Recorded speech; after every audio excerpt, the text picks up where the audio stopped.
All right, Nick. It's been a minute that we've done this now, Brendan, but I think it's time for the people again to... It's been way more than a minute. That is so good with this too. Was I taking this a little too literally, Nick? Jeez. Yes. I love this. What a way to start. We're back. Well done. We are back. We are back. So if you haven't heard of this segment that we do, it's called Too Literally, and we go over some more commonplace sayings that are out in our world and break them down and see how maybe we're taking them a little too literally. Yeah, what are the implications of these sayings, and do we just throw them around all willy-nilly? You can't be willy-nilly. Nope. Language is powerful. That's right. And this is how we suss out ideas.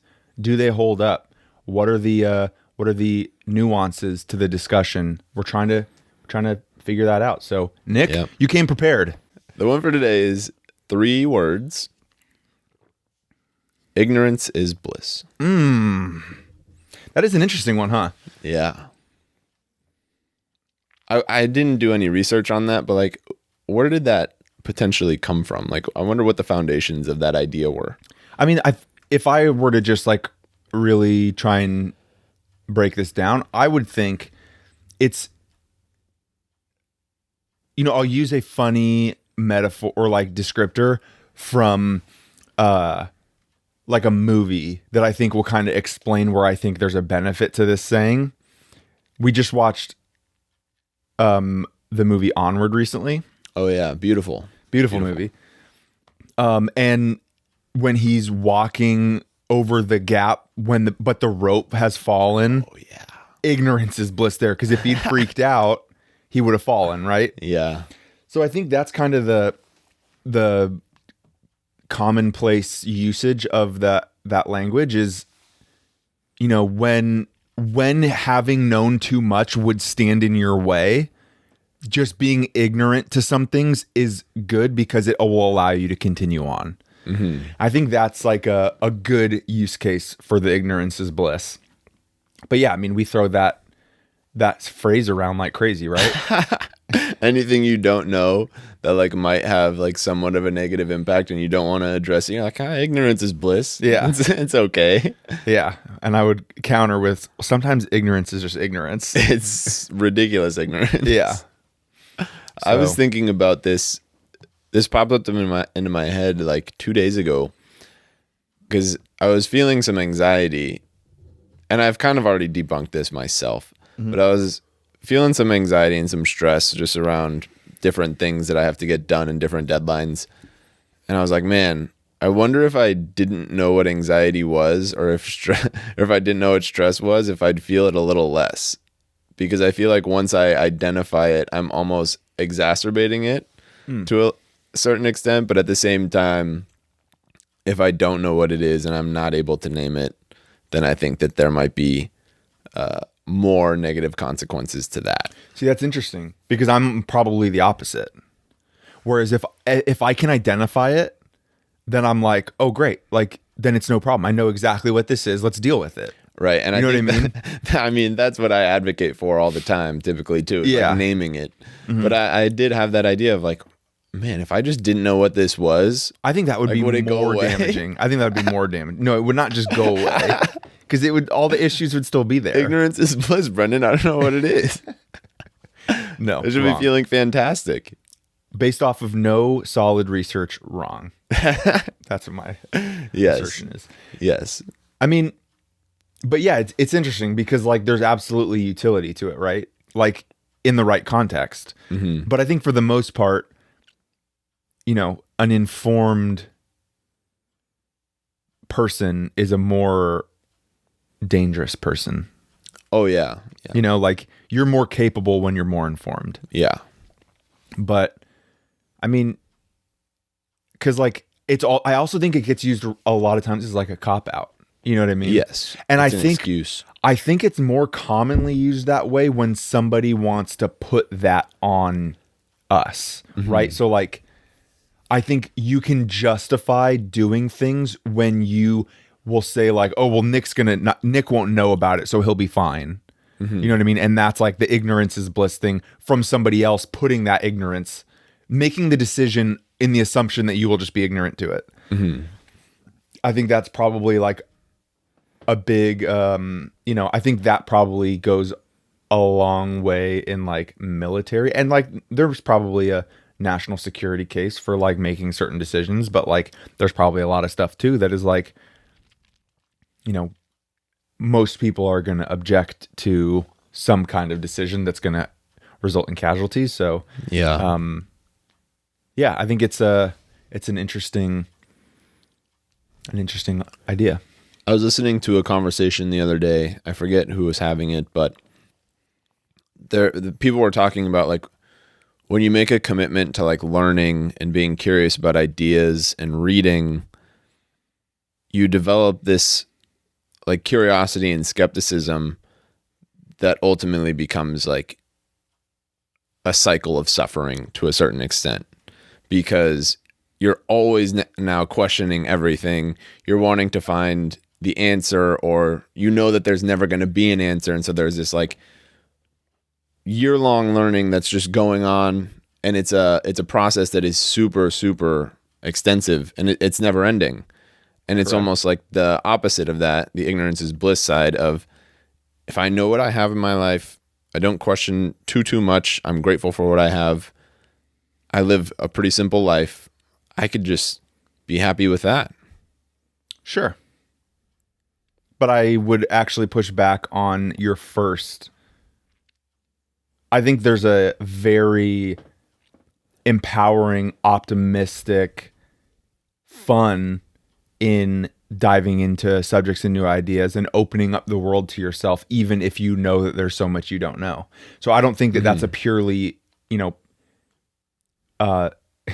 like, what is it when you like take pleasure in hurting yourself? What's that called again? Masochism. Yeah, I don't think it's a masochistic like practice to like be curious. That you're just unraveling this like unending like world of knowledge that you're only going to further be buried by. There's an optimistic perspective there too. But pushing back on that, I feel like whenever we unravel ideas, we see how flawed they are for the most part, and we see that things are kind of jacked up. I mean, certain ideas, sure, but like being curious and like, reading and doing all that is like also an extremely enlightening process. Yes, it is. Right? So like to purely categorize, like, yeah, sure, if we wanted to dig in on conspiracy theories and learn all the things we don't know and only think about conspiracy, then that's probably going to end up really rattling your cage, but shriveling up your brain. But that's not the sole like avenue of curiosity and exploration of ideas. Yes, it is. Stop. Yes, I think what they were getting at is that like at its core, like life is suffering, Sure. Yeah. No, I agree. I, in a sense, agree with that, being that it is the components that lead to suffering in a lot of senses are lifelong inevitabilities. Mm-hmm. Yeah. Yes. And so, I mean, with what you're saying, though, there's like a give and a take too, right? Mm-hmm. Like if you really want to be and seek this enlightenment, you're going to have to go through that process. Right. And experience and accept these things of suffering. Yeah. And see, this is an interesting thing because I'm going to take this there, even though I wasn't planning on it when we started talking about this. But like, oh no. Like, I think what you're saying is the justification for the role of religion in life. Oh, yeah. Yeah. Right? Like, that's true. The idea of having blind faith towards an optimistic future and putting that ideal in front of everything else in your life for the hope that it will in some way return positive impact on your personal life as you try and live that out in the world is a big like idea in religion. And I think that is, as life is just, fraught with suffering, and it's an unavoidable fact of life that there will come suffering in your life. There's also no alternative to doing, kind of that like religious ideal, living that out. Because if you don't, then you're going to continue to live in this existence where this negativity consumes you. So in a sense, like, sure, everything you're saying is right, but you don't have a fucking choice.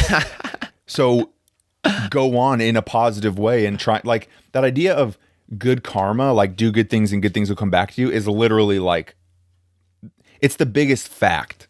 Yeah. Like, if you go out every day and you're like, are literally like, oh yeah, I'm going to find positivity in every moment, and I'm going to try and reciprocate that positivity to the other people I meet. And I'm going to forgive people really fast because holding a grudge isn't practical. And I'm going to do, like, if you think that magically positivity is going to come back to you, no, it's like literally it's the human condition. Like, when we see that, when we experience that and we pass it forward, it comes back to us, like, because you're shaping your outlook. Yeah. Not because things are literally any different. It's about the perspective. And when you act out regularly that perspective, when you engage in communities who act out that perspective, your perspective is shaped by that. Yes. But so just to clarify, I get your point with religion, but also is like religion perpetuating this idea of ignorance is bliss? Is that sort of what you're arguing as well? Explain. I'm not intentionally, but I could be. Well, if you're ignorant because you don't know, like you're saying, we can point to religion for a lot of the answers that we don't know, for a lot of the answers that we don't have. People say, like, we don't know what happens when we die, afterlife. Sure, for the existential unknowables. Yes. How are we created? But again, like, I guess maybe I am saying, like, but that's an inevitable ignorance. You will never know. There is no way to know. So you have no choice but to go forward. I mean, in my opinion, right? I don't know that I put that in the same category as ignorance. Like, the unknown and unknowable is not an ignorant thing. Like, I mean, in a sense it is, but there's such a deeper fundamental layer of, like, humanity that exists in that, rather than, like, you know, I'm just gonna, eat whatever I want because nobody knows what diet's best. So, like, ignorance, like, there's differences there. Vegans for sure. are best. Sure. Do whatever you want, Nick. I'm not vegan. Okay, but yeah, I see what you mean. There are, like, those unknowns you can't be ignorant because you don't know that stuff, because nobody knows that stuff. Because I think the nature of ignorant is a knowledge on the other side, right? Like, the state of ignorance means that you can also be informed. Yeah, but you're probably neglecting that, right? Right. Yeah. Or you're just, like, not opened up to the idea yet. Yeah. So, there's, again, I'm not trying to make that like a religious statement in, like, there is a God, there's not a God. Like, that's not what the purpose of this discussion is. But it's like a different level. There's more, fundamental thinking that goes into the, like, unknowns and unknowables. Fair play. So this might not even, like, require an answer or, like, need an answer. Like, an answer might not justify this, but is there more benefit or harm with ignorance is bliss? I feel like it could go both ways, but I'm curious about your thoughts. Well, I mean, like everything, I'm going to preface this with, there's, like, context is super important, but I would say there's more harm. Because here's something that I think is a super interesting piece to this. Let's say you have, like, a scenario. I'm just going to make one up. Let's say it's the, like, pollution, like a pollution type issue. Like, let's just call it, like, using plastic water bottles. And this may even kind of shift my definition of what it means to be ignorant, but that'll be, we can suss that out after. So if you don't know what the damage of using a plastic water bottle is like downstream, pun intended, downstream, of like using the waste process, the production methods of a plastic water bottle, all of that. So you use one, you're ignorant, like whatever. You don't know. You literally just don't know what the issues are. So you use it. Yeah. The minute you find out that there's damage to that is a really telling moment, because now all of a sudden you have choice. You've been doing something, you know it's wrong. And I think an informed person is a more morally empowered person. You have now a choice to use a reusable or not.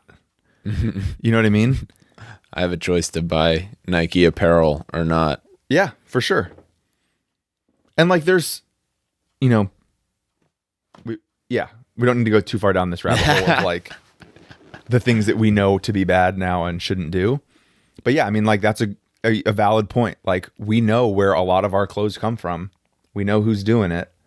We like, what was it? The iPhone factory had like to put nets up around the upper floors to prevent people from jumping off and killing themselves. I mean, like I have an iPhone. It's hard when it's such a disconnect on what the impact of every little decision is. And sometimes we just literally don't know. Like, because on the other hand, if you just read that from a news station, that might have been. Is it legit? Yeah, I mean, I'm sure the nets are legit, and I don't know for a fact. So yeah, no, I think there's more power to being informed. Yes, and then you have the personal responsibility to make the decisions that you think are right. And I think on the whole, that does better in society than just having been ignorant to it the whole time. Yes. On a greater level for like evolving humanity, it's definitely more beneficial. Yeah. But if you were just thinking on a personal level, ignorance might be very blissful. I still don't think so. It could be though. Oh, for sure. It could be. Yeah. Like if I was just like living in the woods, not knowing, like just doing my stuff. Right. Okay. I see what you're saying. Like if you were living in isolation. Yeah. Not around a bunch of people. Maybe I have like small a tribe. Didn't have news. Yeah. Didn't have to worry about a lot. Didn't know about. Oh, now we're talking like the whole, if a tree falls and there's no one around to hear it, does it make a sound? Yeah. Right. Like seriously, if you're in a tribe in, Upper Washington before civilization has really developed, you don't even know there is a China. Yeah. Right. So do you care what's happening in China? Does it matter to you? Is it important, but like you literally don't even know. It's like saying right now that, with the whole idea of all this UFO stuff coming out, like, do we care what's happening in another like planet if there's life there? And maybe they're in a phase of their development where like, like ancient Egypt or whatever, like there's literally dictatorships with slaves. Yeah. Do we care about, Earth B on some other solar system or galaxy? Well, I think that this is, now that we're more connected and we're aware of these things, we do have a more moral responsibility, like you're saying. Like if we didn't know about that stuff, there wouldn't be that in place. And so now you see that there's more like globalization and communication across countries, and the world is connected pretty much for the most part. Yeah. Interesting stuff. This is it is. Yeah, because there's so much nuance, right? Like, and it also comes back to like just now, and I think this is the point you're making, is like just because you know something doesn't mean you can do anything in the moment. Yeah. Right. So is that more damaging when you can't do anything about it? Yeah. Like I can stop using a water bottle myself, but am I stopping using a water bottle going to impact global warming? Me alone? No. There should probably be regulations. Yeah, right. Yeah. There's a bigger issue here. But just like any major movement, like it's in more information, and then you hit a critical mass and you produce change. Yeah. So yeah, it's an interesting dynamic because like at the same time, I think because you make a valid point to play like devil's advocate here, if you knew about something, like let's just call it, like a social issue, like a major social issue, it can be so disturbing that you would literally sacrifice everything going on in your life to try and right this, and you may never do it. It's literally like vegans. Like, no, I do think that there can be a lot of change that happens, but right? Mm-hmm. Like, or I mean, I'll even give you an even better, more present one is like Dr. Martin Luther King. He did not see the change he wanted in his entire life, and he was killed because of the work he was doing. Yeah. And he dedicated his life to that. But like, I mean, we're still having these same conversations today, right? Mm-hmm. So he was informed and began informing, and as that world of information expanded, in a way his world like was shut. Mm-hmm. So that's like a very interesting dynamic, but like not to make the case for like you don't go out and do the right thing, because I think that is like obviously the best decision, but it's extremely I don't know what the opposite of bliss would be, but the information can also be destructive. Yeah. As much as it moves towards progress, it can destroy in the process of progress. Yeah. Which is, terrible. Yeah. Ending on a real dark note here. Yeah. Love this. But yeah, so this is a interesting little statement that as I started hearing about it probably when I was like 5 years old. Oh yeah, we hear it real early. Yeah. So what are your thoughts? Have you been told this? Was it out of context? Was it bad? Was it good? Let us know. Hit us on social media. Let us know if you think ignorance is bliss. And tell us where there's gaps in our argument. I'm curious what people think. Yes.